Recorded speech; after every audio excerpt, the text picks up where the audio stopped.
y que sus oídos espirituales estén atentos a lo que Él nos va a hablar. Amén. Dios le bendiga.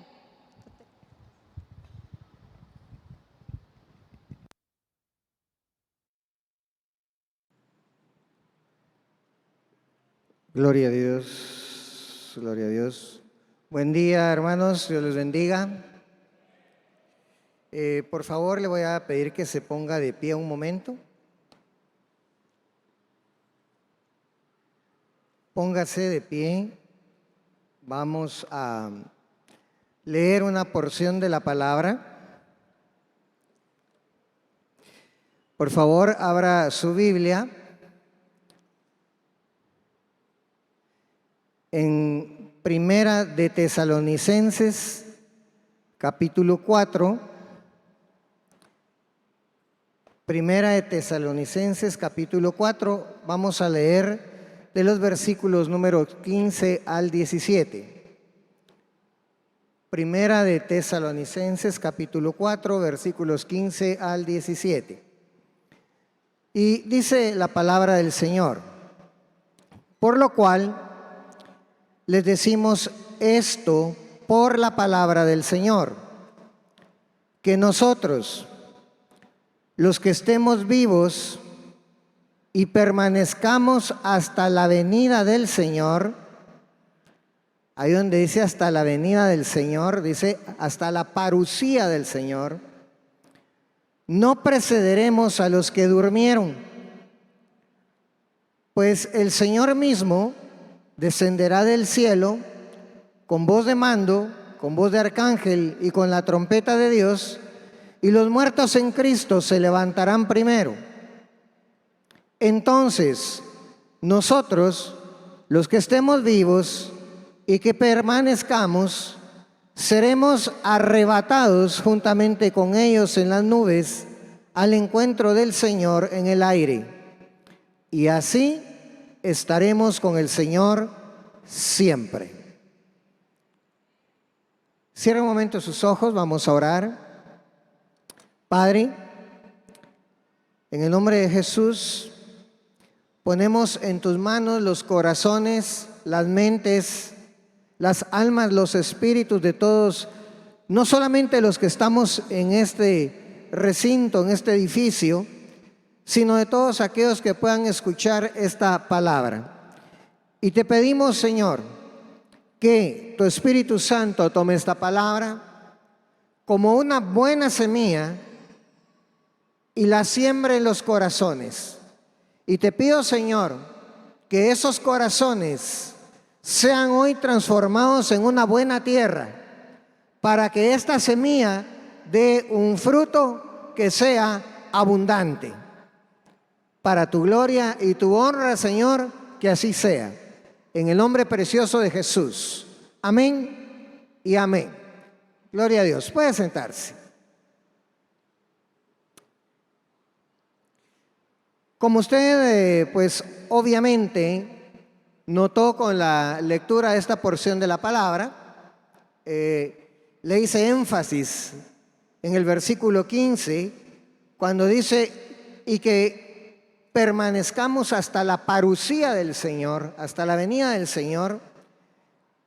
Para muchos de los que están aquí y han escuchado alguna vez que se han tocado estos temas dentro de la iglesia, dirán, ya sabemos de qué se va a hablar. Vamos a recibir una prédica acerca de la parucía del Señor, acerca de la venida del Señor, acerca del arrebatamiento. Pero déjeme decirle que es una parte, tal vez la última parte de lo del mensaje. El tema de hoy, tal y como me lo puso el Señor en el corazón, lo vamos a llamar del establo a los lugares celestiales. Así se va a llamar el tema de hoy. Porque vamos a ver cómo el Señor en nuestras vidas, cómo el Señor ha tratado y va a seguir tratando con nosotros desde el momento en el que el Señor vino a nuestras vidas, entró a nuestro corazón, y lo que Él quiere hacer, cómo transformó estas vidas y las quiere llevar, como dice su palabra, gloria en gloria, hasta llevarnos a ese momento glorioso que acabamos de leer, cuando los que estemos vivos y que permanezcamos seamos arrebatados juntamente con ellos en las nubes al encuentro de nuestro Señor en el aire, y que estemos con Él así para siempre. Con el grupo de los pastores de la congregación hemos estado estudiando, hermanos, acerca de un tema muy interesante, acerca de las 70 semanas de Daniel.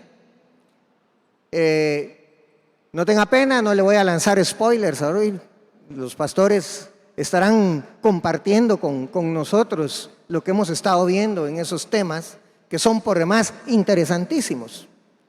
Pero la semana pasada, y vamos a seguirlo viendo la próxima semana, estamos estudiando específicamente la semana 70 de Daniel.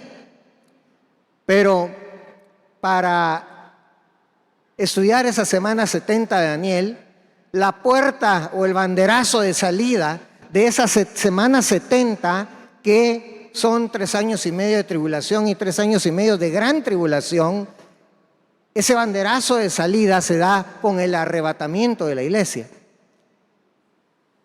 Pero antes de ese arrebatamiento de la iglesia, pues hay profetizados, hermanos, de que se tienen que dar ciertos eventos que tienen que suceder antes de que se dé ese arrebatamiento. Eventos de los cuales, como estuvimos estudiando con ellos la semana pasada, muchos de ellos ya no son solamente incipientes, sino son eventos que se están dando ya con evidencias claras en los últimos meses, en las últimas semanas y sobre todo en los últimos días. Todo lo cual nos está anunciando, como cuando el Señor Jesús hablaba a sus discípulos, creo que es en el capítulo 24 de Mateo, y les decía, miren, estas señales serán, pero les dijo el Señor, pero esto no será el fin, sino que esto es principio de dolores. Es decir, todas estas señales que el Señor dio y las cuales se están intensificando ahora, lo único que nos están diciendo es que se acerca los dolores de parto. Las mujeres que están acá, que ya han tenido hijos, pueden hacer una perfecta analogía de eso y saber de qué estamos hablando. Pero hoy, amados hermanos, lo que quiero tocar en este estudio que vamos a ver esta mañana no es el arrebatamiento desde el punto de vista escatológico, porque no me interesa hoy transmitirles escatología. Me interesa hoy transmitirles desde el punto de vista práctico. Porque ¿de qué nos sirve conocer acerca de la parucía del Señor y el arrebatamiento? ¿De qué nos sirve conocer que incluso ya hay señales evidentes? ¿De qué nos sirve saber todo eso si no estamos preparados para cuando se llegue ese día glorioso del arrebatamiento? No nos va a servir de nada. Es más, la palabra nos dice, amados hermanos, que a los que más se les ha dado, ¿qué dice la palabra? Más se les exige. Es decir, que de nada va a servir que sepamos tanto si no lo aprovechamos, si no lo ponemos en práctica, porque cuando se llegue el momento, el Señor va a decirnos, ¿y de qué te sirvió saber tanto? ¿De qué te sirvió saber todo lo que iba a pasar si no estabas preparado para cuando ese momento llegó? Y de eso es lo que quiero platicarles esta mañana. Porque, hermanos, todo inicia con el nuevo nacimiento. Vamos a Lucas capítulo 2, versículo 7. Y dice la palabra, y dio a luz a su hijo primogénito. Lo envolvió en pañales. Una versión dice, lo envolvió en tiras de tela. Y lo acostó en un pesebre, porque no había lugar para ellos en el mesón. Juan capítulo 3, versículo 3 dice, Jesús le contestó, está hablando con Nicodemo: el que no nace de nuevo no puede ver el reino de Dios. Y quiero que vaya a Efesios capítulo 2, versículo 1. Le di las 3 citas inmediatamente para poder tener la libertad de hablar de una forma global de este contexto. Efesios capítulo 2, versículo 1 dice: y Él, hablando de Cristo, les dio vida a ustedes que estaban muertos en sus delitos y pecados. Ok, tenemos ya ese contexto. Desde el momento en que Jesús nace como hombre, como varón, en carne, hasta llevar a Nicodemo al momento de decir: mira, Nicodemo, es que no, lo más importante no es el día que saliste de la matriz de tu mamá, sino lo más importante es el día en que naciste de nuevo. Hasta llevarnos al punto de decirnos: es que para nacer de nuevo era necesario que nacieran de nuevo, porque ustedes ya estaban muertos. ¿Y cómo así? Si yo nunca he estado muerto, he andado caminando. Sí, tenías una vida, pero una vida biológica, pero tu vida espiritual se había acabado, estaba muerto. ¿Por qué? Porque estábamos muertos en nuestros delitos y pecados, y por eso era necesario el nuevo nacimiento. Nicodemo, amados hermanos, no era cualquier maestro. Nicodemo era llamado el maestro de Israel. El maestro de Israel llega una noche a escondidas para ser instruido por Jesús, y Jesús le dice que es necesario que el ser humano tenga que nacer de nuevo. Nicodemo no entendía en ese momento, porque su razonamiento estaba limitado únicamente al razonamiento natural. Y le pregunta a Jesús: ¿y cómo puedo hacer yo para volverme a meter al vientre de mi mamá? Si mi mamá ya hasta se murió. Y el Señor le tiene que explicar: no, Nicodemo, es que no se trata de nacer de nuevo biológicamente, sino que se trata de nacer del agua y del Espíritu. Porque lo que sucede es que, aunque tú no lo sabías, estabas muerto en tus delitos y pecados. Igual como estábamos nosotros, hermanos.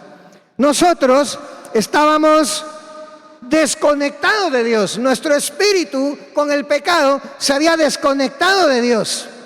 Y lo único que nos podía hacer volver a la vida era volver a tener esa conexión con Dios, volver a tener esa comunión con Dios.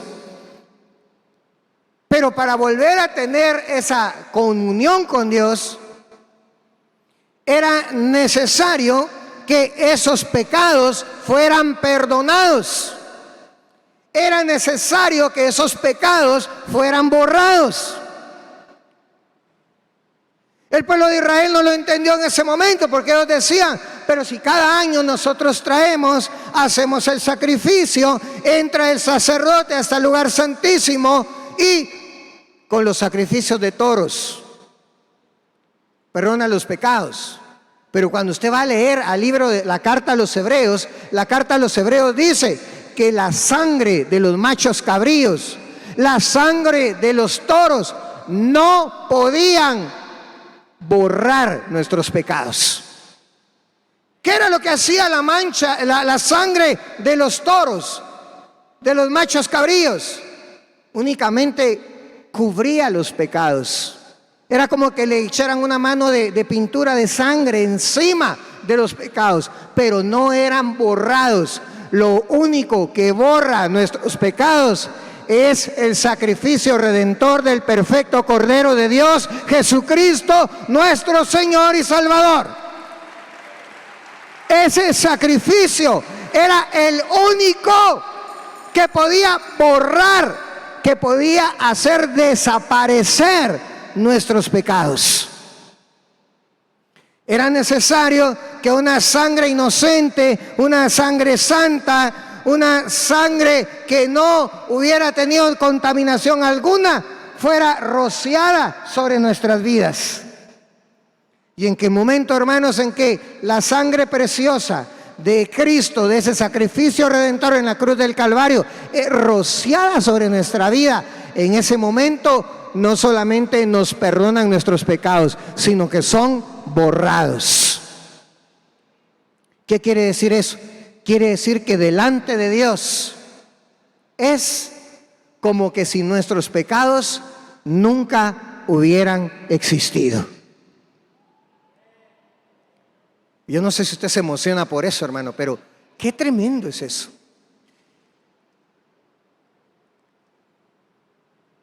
Cuando una persona, amados hermanos, está muerta en sus delitos y pecados, su vida es semejante a aquel lugar donde nació Jesús hace más de 2000 años atrás.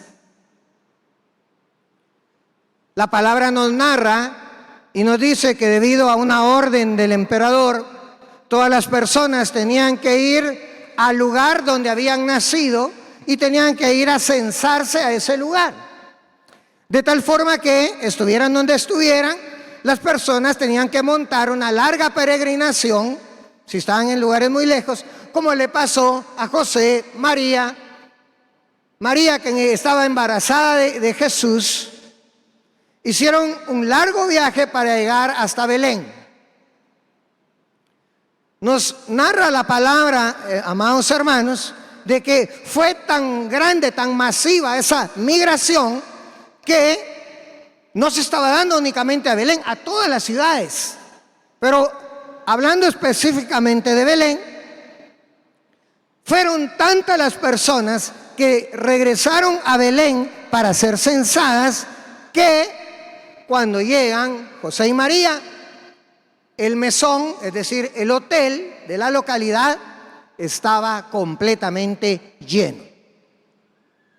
No había ninguna habitación vacía, no le podían ofrecer alojamiento, pero había un grave problema para ese matrimonio, y es que María iba embarazada e iba en sus últimos días. Y cuando ellos llegan a Belén, hermano, empiezan los dolores de parto. Y se apresura el parto de Jesús. Pero no hay cuartos donde alojarse. No hay un lugar digno donde ellos pudieran pasar la noche y que fuera atendido el parto de María para tener a Jesús. Y oiga bien esto,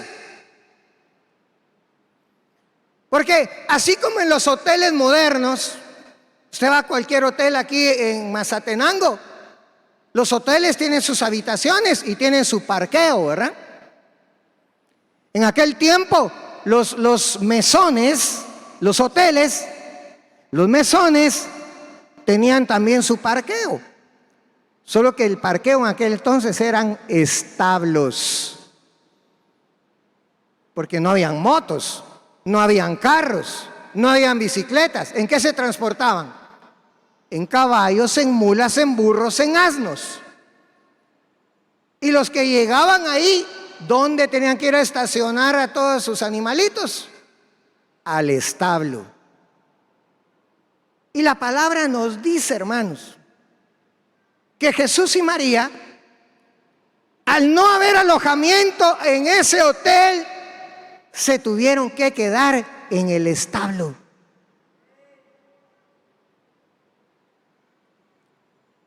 Hermanos, si usted va a un estacionamiento moderno, usted se para en medio del estacionamiento, ¿qué es lo que usted mira ahí? Manchas de aceite, manchas de líquidos de frenos, de refrigerante, manchas de las llantas de los carros, de las motos. Pero ¿qué cree usted que había en un establo si lo que habían ahí eran animales? ¿Cuáles son los desechos de los animales? Hermano, y en medio de todo eso, porque no había alojamiento, ahí se tienen que ir a quedar esa noche José y María, en un establo. Y en medio de ese establo ocurre el acontecimiento más maravilloso de toda la historia de la humanidad. Ahí, en medio de ese establo, nace Jesucristo, nace Jesús, el Salvador, el Señor, el Rey de nuestras vidas.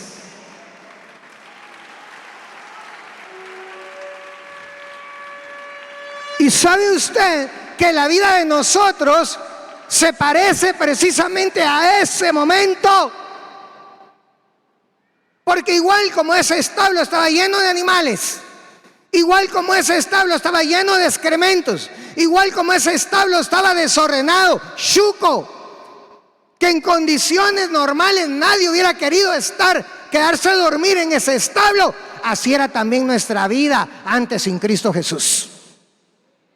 Nuestra vida era totalmente desordenada, era chuca. Con nuestros pecados, disculpe la expresión, apestaba nuestra vida. Y así como habían animalitos, algunos de los que han venido a Cristo también tenían animalitos adentro que se llamaban espíritus inmundos. Pero en medio de todo eso nació Jesucristo. Y en medio de todo eso, un día nació Jesús en nuestros corazones. Gloria sea al Señor.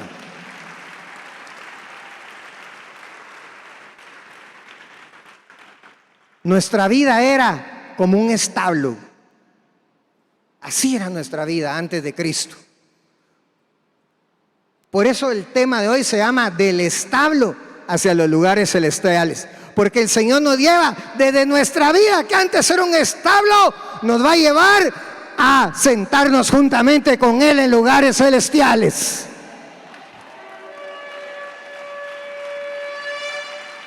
Pero el primer paso es el nuevo nacimiento. Ahí empieza todo.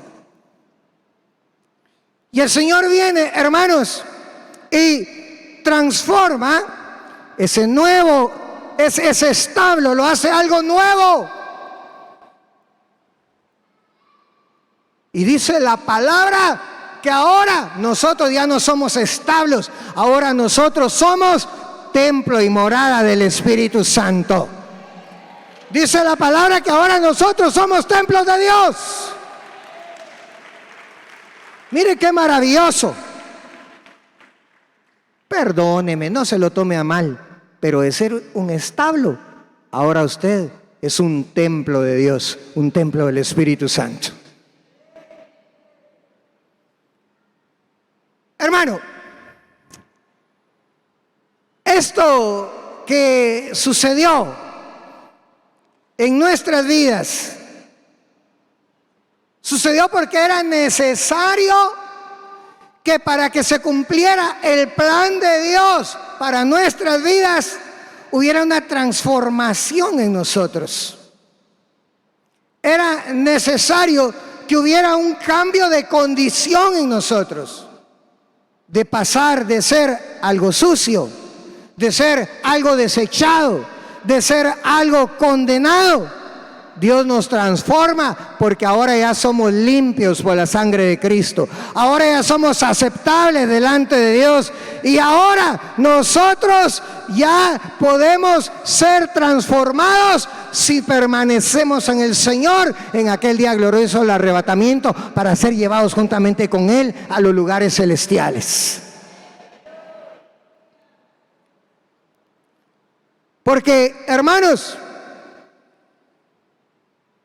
como dice en Isaías capítulo 1, versículo 18, vengan ahora y razonemos, dice el Señor, aunque sus pecados sean como la grana, como la nieve serán emblanquecidos, aunque sean rojos como el carmesí, como blanca lana quedarán. A ver, ¿cuántos de aquí ya fueron emblanquecidos sus pecados? ¿A cuántos de aquí ya le fueron borrados sus pecados? ¿Le puede dar un gloria a Dios? ¿Le puede dar un aplauso y agradecimiento al Señor?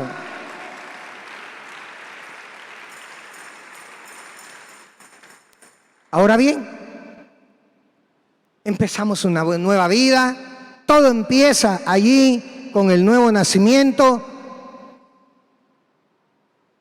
pero en el transcurrir del caminar cristiano van sucediendo cosas. Y quiero que me acompañe a Marcos capítulo 11, versículos 15 al 17.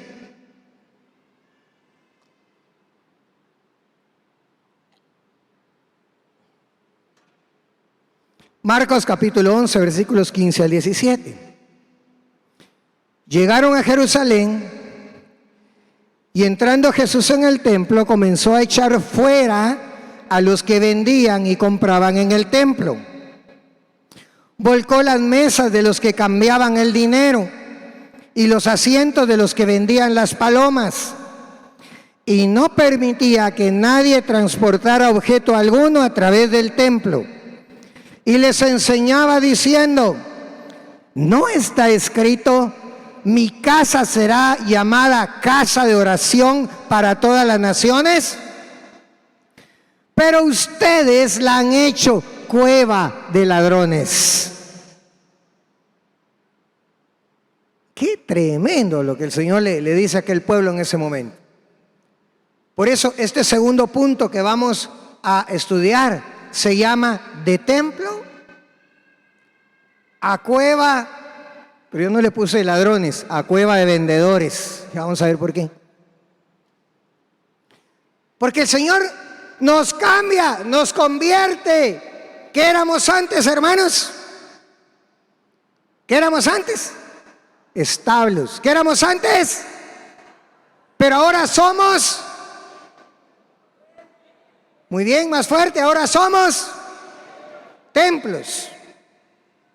Pero ahora que somos templos, resulta, hermano, que en el caminar cristiano y dentro del libre albedrío, para que nosotros busquemos a Dios, lo adoremos, le sirvamos, bajo la guianza del Espíritu Santo. Oiga, ¿para qué nos convirtieron en templos? Para buscar a Dios, para adorar a Dios, para servir a Dios bajo la guianza del Espíritu Santo. Pero sucede, mis amados hermanos, que con el paso del tiempo, muchos cristianos van disminuyendo su devoción a Dios. Muchos cristianos van disminuyendo su amor a Dios. Y en lugar de agradecimiento a Dios, y en lugar de actuar como hijos de Dios, se empiezan a comportar como que fueran comerciantes. Se empiezan a comportar como que si fueran cambistas. Discúlpeme la expresión, casi como que fueran extorsionadores. ¿Y sabe por qué le digo eso? Porque, hermanos, no se me vaya a sorprender, ni se me vaya a enojar conmigo, ni se me vaya tampoco a levantar la mano para decir: sí, eso está pasando conmigo, eso pasó conmigo. Pero, hermanos, ¿cuánto cristiano hay que en el caminar del Señor no solamente va disminuyendo su amor, su fervor, su devoción por Dios, sino que además empieza a tener una relación con Dios como que fuera negociante? Señor, si me das esto, yo te doy aquello. Si me das lo que yo quiero, yo te doy lo que tú quieres. ¿Y cuántas veces Dios le ha dado lo que usted le pide y usted no le da lo que le ofreció a Dios? ¿Y cuántas veces tal vez usted le ha dicho al Padre: Padre, si me sacas de este problema, yo te ofrezco que voy a dejar lo que a ti no te gusta?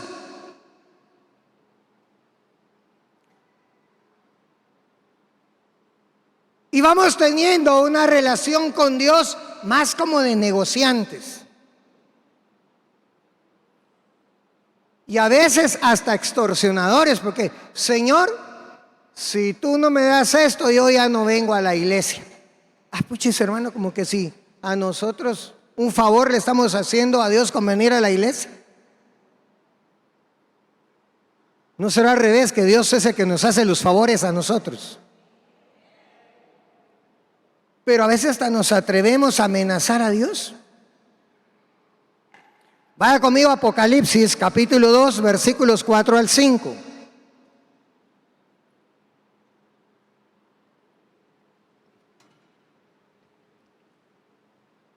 Está hablando el Señor a una de las iglesias y le dice: pero tengo esto contra ti, que has dejado tu primer amor.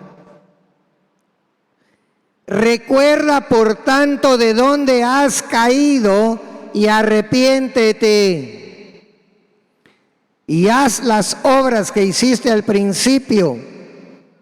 Si no, vendré a ti y quitaré tu candelabro de su lugar si no te arrepientes. Uf. Oiga, hermano.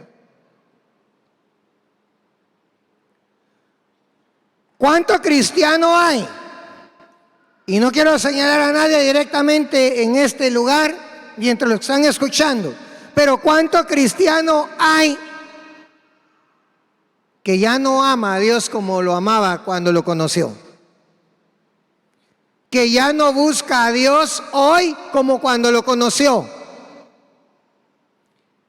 Que ya no tiene el mismo tiempo de oración con Dios hoy como cuando empezó. Que ya no siente la misma presencia de Dios hoy cuando lo alaba y lo adora como cuando acababa de nacer de nuevo. ¿Y qué le dice todo esto?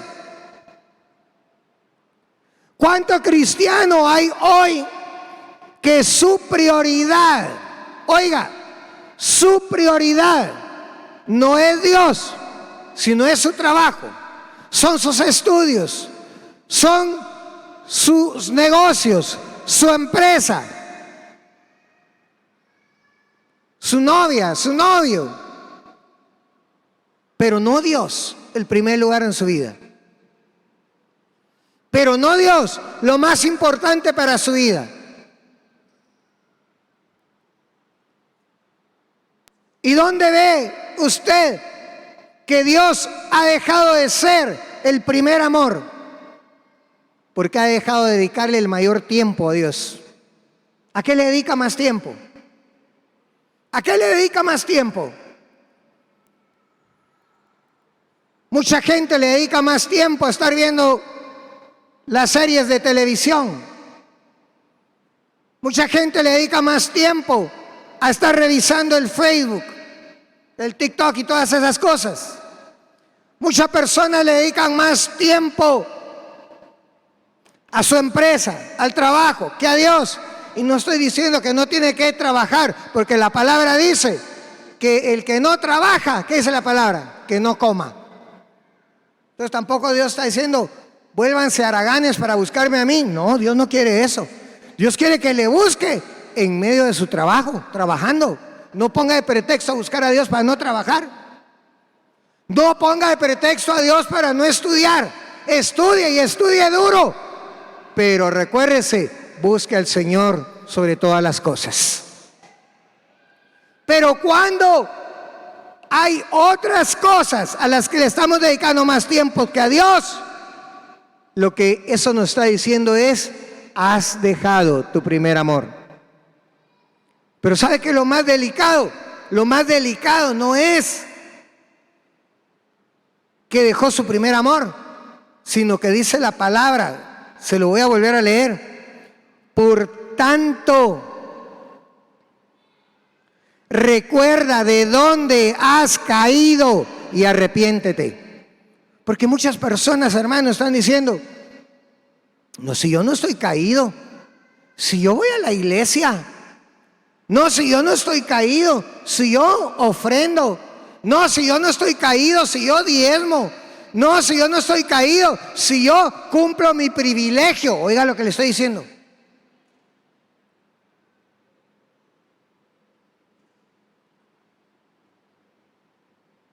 Y sin embargo, a pesar de todo eso, Dios no es su prioridad y ha dejado su primer amor. Y Dios le dice, si dejaste tu primer amor, has caído. ¿Cuántas personas caídas hay dentro de las iglesias? ¿Cuántas personas caídas hay sentadas escuchando una prédica dentro de las iglesias? ¿Cuántas personas caídas hay saltando, danzando y orando dentro de las iglesias? Hermano, lo que usted está diciendo así está duro. Perdón, hermano, más duro va a estar aquel día cuando dijo el Señor Jesús, en aquel día se acercarán y me dirán, Señor, Señor, y yo les voy a decir, apártense de mí, malditos. No lo digo yo, lo dice la Biblia. Apártense de mí, malditos. Señor, ¿y por qué nos tratas así? Porque no los conozco. Señor, ¿cómo que no nos conoces? Si en tu nombre echamos fuera demonios, si en tu nombre oramos y sanamos enfermos, si en tu nombre. Y el Señor les va a decir, hicieron todo eso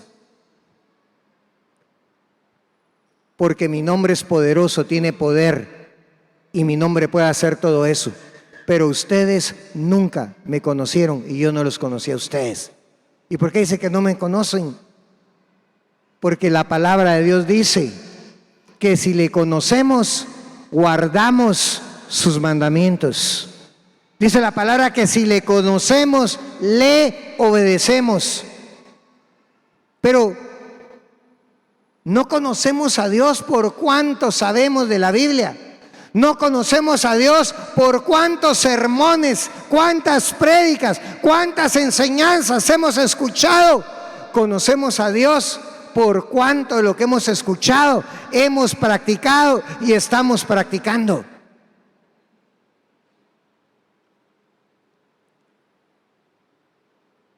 ¿Están conmigo todavía? ¿Cuántos de aquí quieren ser arrebatados?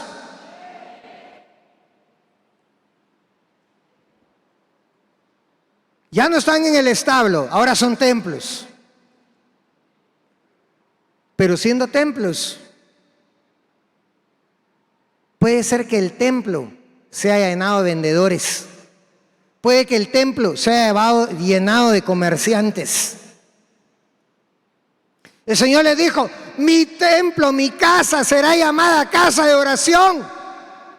Vuelvo a preguntar, ¿cuántos de aquí son templos del Espíritu Santo? Levanten la mano bien alto y digan amén. Y si son templos, ¿cómo deben ser llamados? ¿Ah? Más alto, ¿cómo deben ser llamados? ¿Por qué solo 2, 3 hermanos de este lado me contestaron y los demás de acá qué? El Señor Jesús dijo, mi casa será llamada, ¿cómo dijo? Casa de. ¿Usted es casa de Dios, sí o no? ¿Usted es templo de Dios, sí o no? ¿Cómo debe ser llamado usted? Más alto, ¿cómo debe ser llamado? Y usted ora, no me conteste.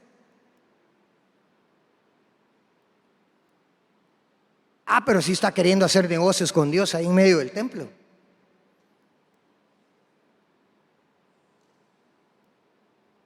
Ven, Señor, siéntate a negociar conmigo. Mira, yo te quiero agradar, pero si tú me das esto, yo te doy esto. ¿Y qué hizo el Señor con aquellos vendedores? ¿Qué hizo el Señor con aquellos negociantes? ¿Qué hizo? Llegó a tirar las mesas. En unas versiones dice que llegó con látigo, con cincho, a echar. Ahí estaba todo el dinero tirado en el suelo, hermano. Ahí estaban todas las palomas quedando libres y volando. Yo me imagino a aquellos comerciantes diciendo, ay Dios mío, ahí se fue mi ganancia con las palomas.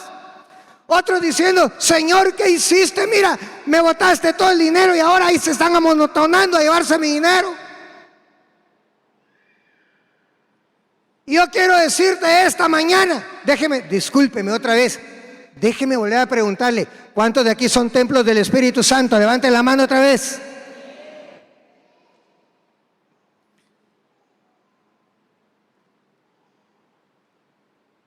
Hermano, si usted es templo de Dios, prepárese porque el Señor va a venir, va a llegar a su templo y si encuentra esas cosas, va a empezar a tirar todo lo que está ahí adentro que no sirve para Dios. Y por eso es que hay personas que están diciendo, ay Señor, ¿y por qué me está pasando esto a mí si tan buena que soy yo? Hay que analizarse.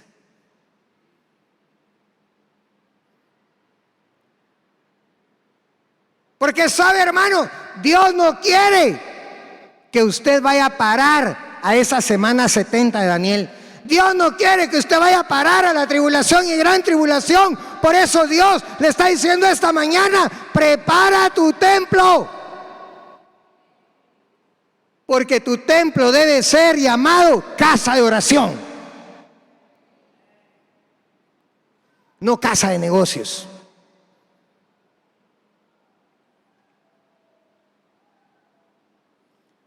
Habrán hermanos que en este momento estarán comprendiendo, entonces por eso es que estoy pasando por este problema en este momento.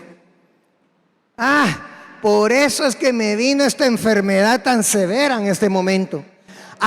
Por eso es que ahorita tengo estos problemas que me salieron aparentemente de la nada en este momento. Por eso es que estoy sufriendo de la manera que lo estoy haciendo en este momento.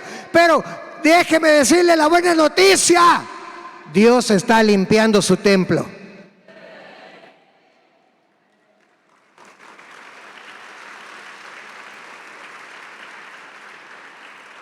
Pero si usted sabe que hay algo de eso en su templo y todavía no ha pasado, prepárese.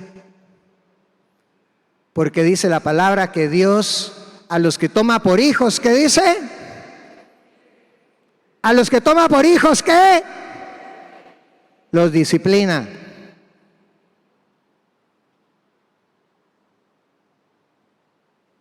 Hermanos, Dios es celoso.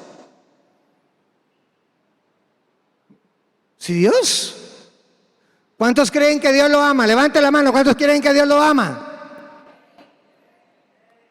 No me vengan ahorita con miedos. ¿Quién cree que Dios lo ama? Levante la mano. Vale. Si Dios lo ama, déjeme decirle, tenga cuidado porque Dios es celoso. Dios no va a dejar que su amada le ande haciendo ojitos a otra persona, a otra cosa.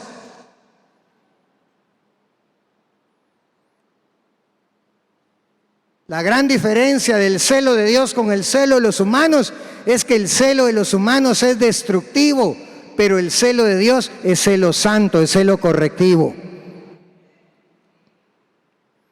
Por eso, hermano, que nadie se asombre y diga, es que mi vida ahorita está patas para arriba. No me diga que solo yo porque soy más viejito aquí que ustedes conozco ese dicho. Yo creo que todos lo saben, ¿o no? Mi vida está patas para arriba. Pues si usted quiere que esté patas para abajo, arréglese con el Señor, hombre. Deje que el Señor arregle su vida. No se ponga a reclamarle al Señor, Señor, ¿por qué tiraste mi mesa? ¿Por qué tiraste mis monedas? ¿Por qué liberaste mis palomas? Mejor dígale al Señor, Señor, dime qué quieres que yo haga. Y deje que el Señor haga la obra que Él quiere hacer en usted.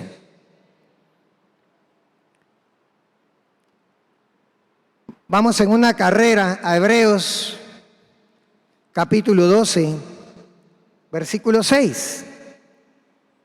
Dice la palabra, desde el versículo 5. Además, habéis olvidado la exhortación que como a hijos se os dirige.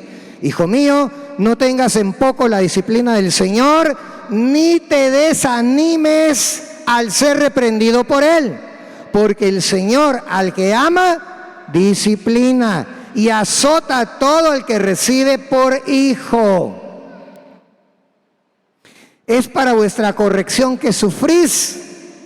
Dios os trata como a hijos, porque ¿qué hijo hay quien a su padre no discipline? Entonces, mi amado hermano, esta mañana, en lugar de seguirle reclamando a Dios por qué está su vida patas arriba, mejor dígale: gracias, Señor, porque hoy me estás hablando y me estoy dando cuenta que es necesario que mi templo sea llamado casa de oración. Es necesario que yo sea llamado hijo de Dios. Es necesario que yo comprenda que si me estás disciplinando es para mi bien, mi amado Señor. Ahora bien, ay, Dios mío, bueno, ya se me fue el tiempo, pero voy a tratar por lo menos de terminar, aunque sea corriendo eso. Filipenses capítulo 3, versículos 7 al 14. Dice Pablo: pero todo lo que para mí era ganancia, lo he estimado como pérdida por amor de Cristo. Y aún más, yo estimo como pérdida todas las cosas, en vista del incomparable valor de conocer a Cristo Jesús, mi Señor.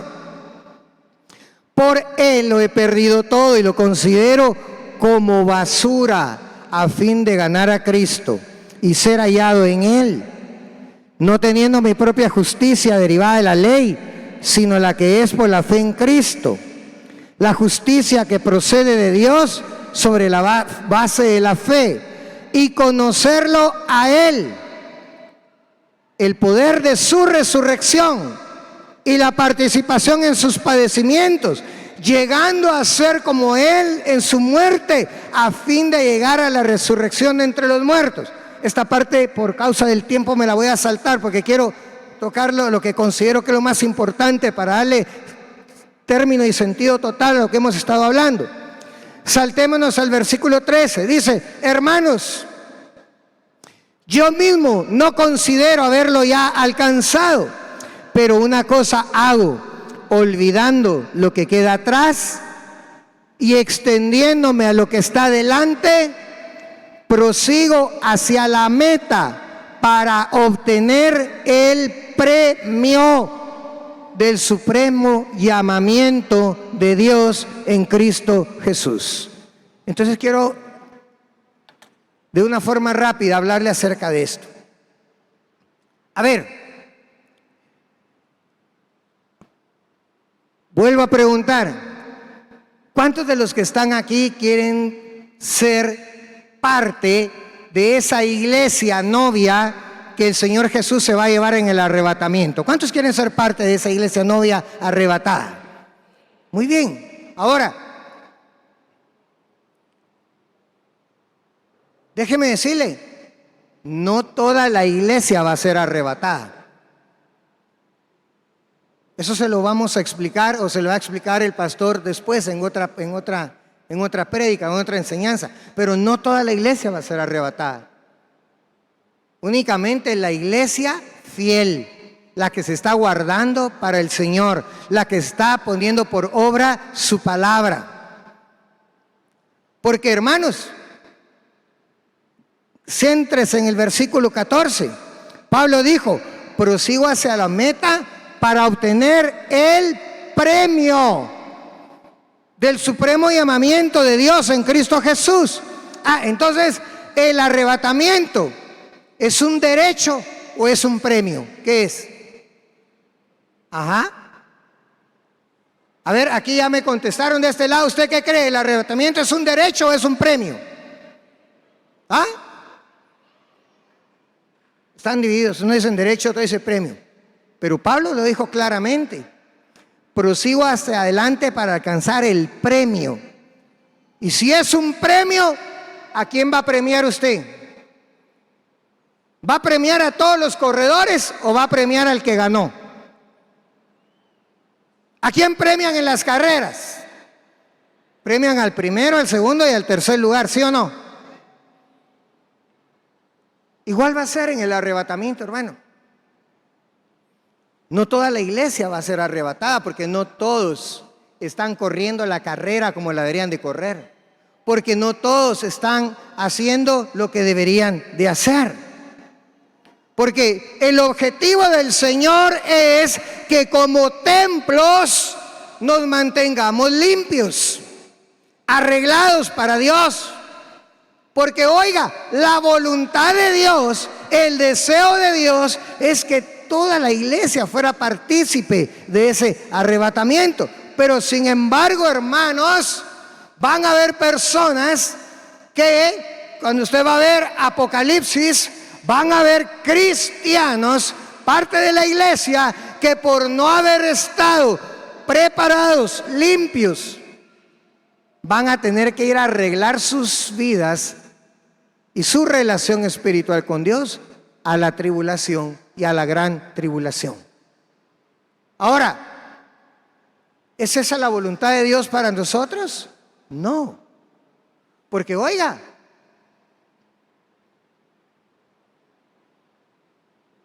cuando Dios revela eso a Daniel, bueno, este sí va a ser un spoiler.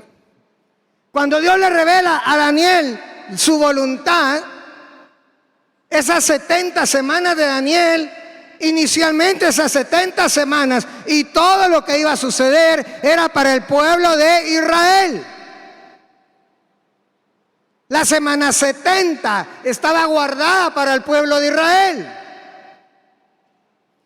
Pero en el paréntesis de gracia, entre la semana 69 y la 70, dentro de los planes de Dios, aparece la iglesia de Cristo. Ahí aparece usted. Pero no toda la iglesia va a ser una iglesia fiel. Entonces, aquel tiempo de tribulación y gran tribulación que estaba preservado o estaba diseñado para Israel, resulta que hay parte de la iglesia que va a ir a caer ahí. ¿Pero por qué? No porque Dios lo hubiera diseñado así, sino porque hay algunos cristianos que, por no querer tener limpios sus templos, por no querer tener arreglados sus templos, va a llegar el momento del arrebatamiento y solo los que estén limpios, arreglados y preparados se van a ir, y los demás a sacarla en retrasada, hermano, la tribulación y gran tribulación.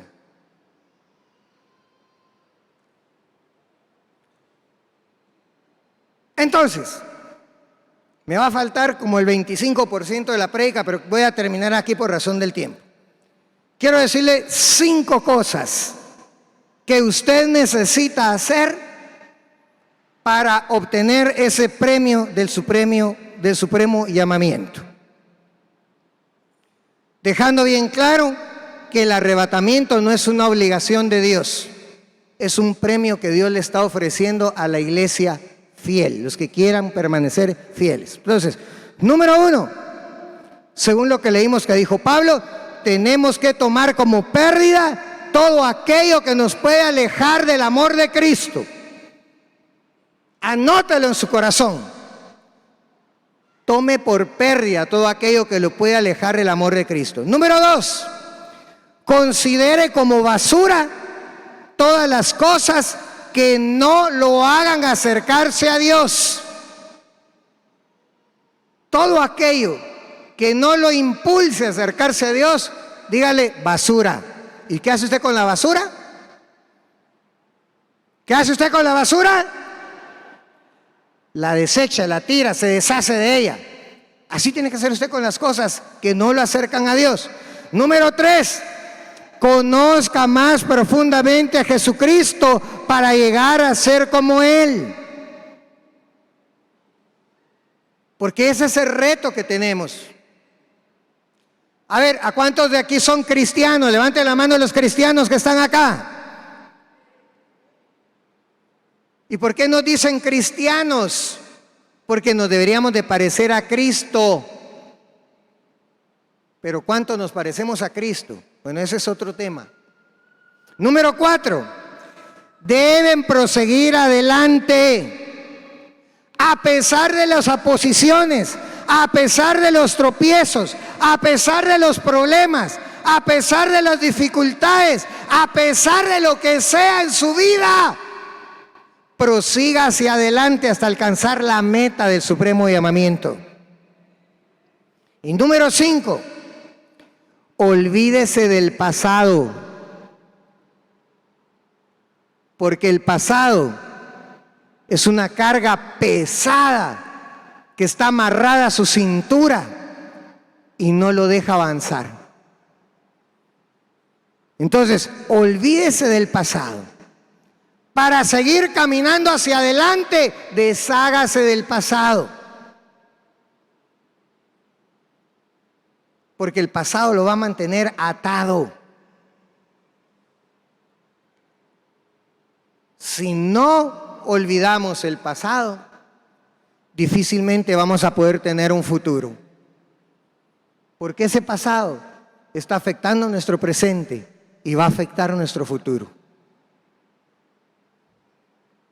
Y recuérdese que usted está llamado del establo a los lugares celestiales. Pero no va a llegar a los lugares celestiales si sigue atado a un pasado que solamente está retrasándole su caminar. Lo voy a dejar hasta ahí. Vamos a dejar el resto de la prédica para otro día. Quiero que se ponga de pie.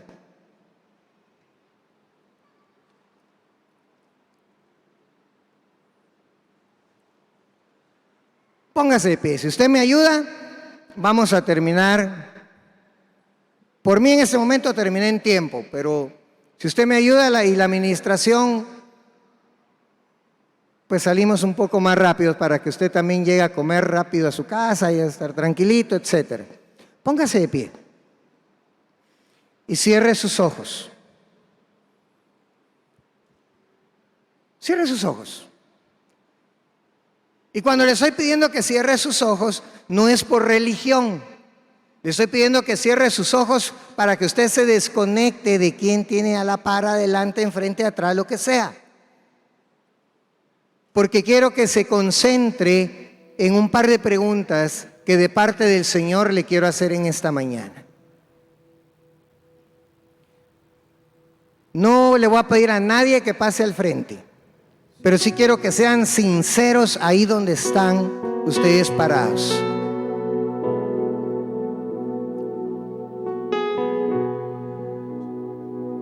Yo soy feliz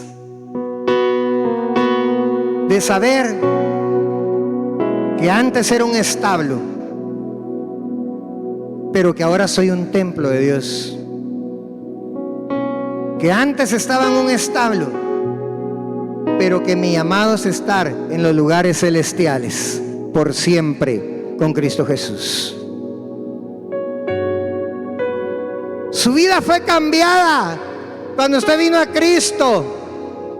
La sangre del Cordero borró, desapareció para siempre sus pecados.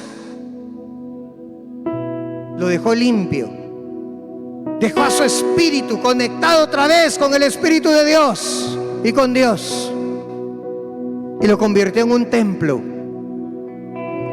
Un templo que está destinado a ser llamado casa de oración. Un templo que está destinado a albergar la presencia de Dios. Pero que en el caminar de nuestro libre albedrío, a veces hemos ido tomando decisiones que han hecho que ese templo, en lugar de ser casa de oración, se encuentren cosas en nuestro templo que no son del agrado del Señor. Entonces, primer llamado,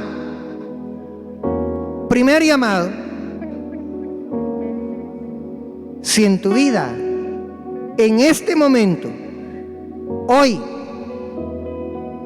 en estos días, has estado teniendo problemas, dificultades, luchas,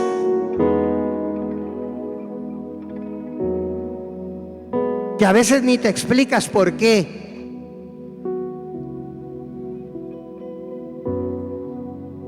Que a veces parecen injustas, que a veces parecen que no deberían estar, pero están ahí.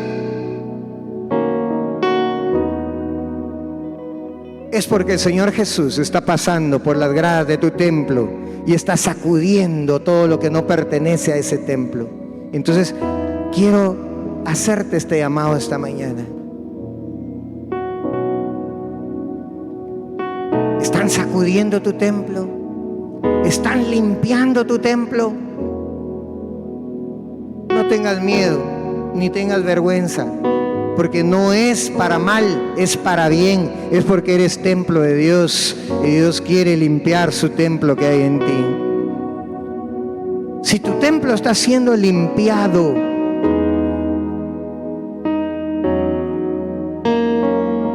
ahí donde tú estás,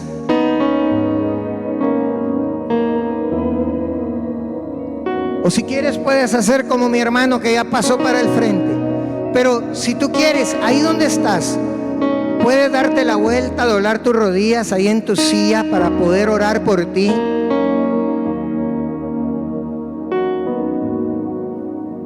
Esto no es delante del predicador, esto es delante de Dios. Y al predicador puedes engañarlo, aún a tu esposa, aún a tus padres, aún a tus hijos, pero a Dios no lo podemos engañar. A ti que has doblado tus rodillas, a ti que estás viniendo para el frente, te quiero decir esto esta mañana: bienaventurado eres, bienaventurada eres.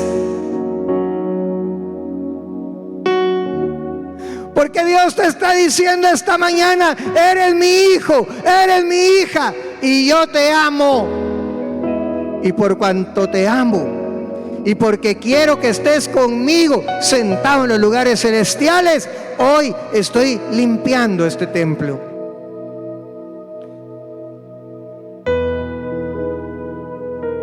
Y en este momento quiero levantar mi voz y quiero clamarle al Padre: Padre, hoy te ruego, ten misericordia de nosotros.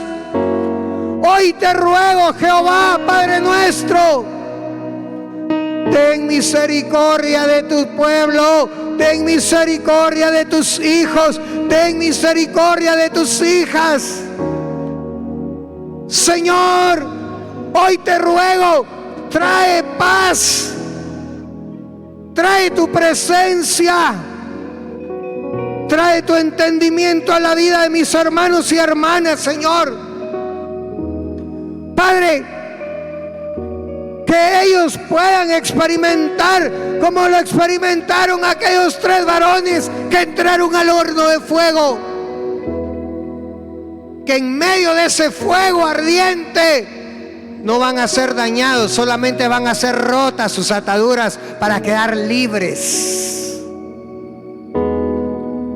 Padre, trae nuevas fuerzas, te lo ruego en el nombre de Jesús. Trae tu presencia en el nombre de Jesús. Que tu Espíritu Santo empiece a aplicar aceite y bálsamo a las heridas de mis hermanos y hermanas en el nombre de Jesús. Padre de misericordias, por favor atiende, porque te necesitamos. Reconocemos que sin ti nada podemos hacer. Reconocemos que sin ti nada somos, Señor. Reconocemos que solo tú y únicamente tú, Señor, tienes la autoridad, el dominio, la propiedad de nuestras vidas, Señor. Y entregamos voluntariamente hoy nuestro templo a ti, Señor. Hoy te decimos: voluntariamente te entregamos nuestro templo a ti, Señor, porque queremos recibir hoy de ti la fuerza y el poder para poder seguir junto a ti, como dice el canto. Y ahora quiero hacer un segundo llamado para aquellos pocos hermanos que se quedaron de pie, pero que quieren que su templo permanezca limpio, que quieren que su templo permanezca firme para poder ser parte de ese arrebatamiento. Levante sus manos ahí donde está. Quiero bendecir su vida, Quiero bendecir su familia, quiero bendecir su trabajo, quiero bendecir sus finanzas, quiero bendecir su empresa, quiero bendecir todo lo que está alrededor suyo, porque Padre, en tu misericordia, tú sabes, Señor, que ellos están teniendo en su corazón el deseo ferviente de buscarte, el deseo ferviente de amarte, el deseo ferviente, Señor, de ser arrebatados un día y ser llevados juntamente contigo a las nubes para estar contigo para siempre. Mis manos levantadas hacia el cielo, me presento ante ti hoy, mi Señor, para recibir de ti la fuerza y el poder para vivir junto a ti. Con mis manos levantadas hacia el cielo, me presento ante ti. Ora aquí va lleno que mamá masairo que basaba kaya. Un razón no que marababa basai carababa soy. La fuerza y el poder. Hay una hermana que se está reconciliando esta mañana con el Señor. Pero el Espíritu también me dice en mi corazón, no es la única. Acá hay otras más personas que en su corazón saben que se habían caído porque dejaron su primer amor. Y el Señor le recuerda esta mañana, mira de dónde has caído, arrepiéntete y vuélvete a mí. Y este momento lo quiero dejar abierto. ¿Quién de los que está aquí, el Espíritu le está hablando ahorita a su corazón y le dice, es necesario que te reconcilies? Si es así, por favor, puedes salir de tu lugar, perder la vergüenza, salir de tu lugar y venir un momento para el frente.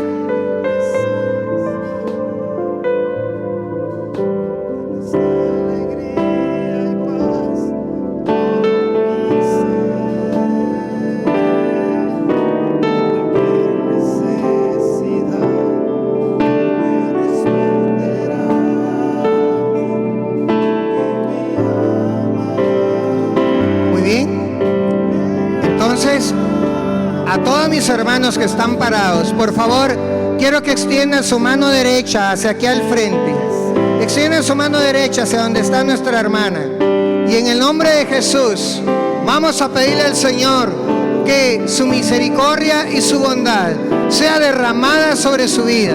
Padre, en el nombre de Jesús, hoy te damos las gracias, Señor, porque has tocado este corazón. Y esta hermana se ha vuelto, Señor, y ha dicho, necesito estar de vuelta a los caminos del Señor. Padre, sabemos que hay fiesta en los cielos por este corazón que se ha arrepentido, Señor, y ha decidido retomar la búsqueda de ti. Hoy, Señor, pedimos, perdona esos pecados, borra esos pecados.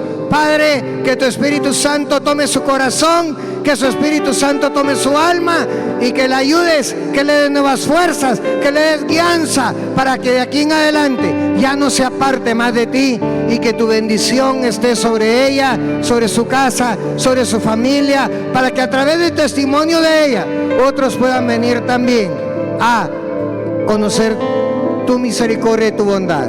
En el nombre de Jesús, muchas gracias, bendito Dios.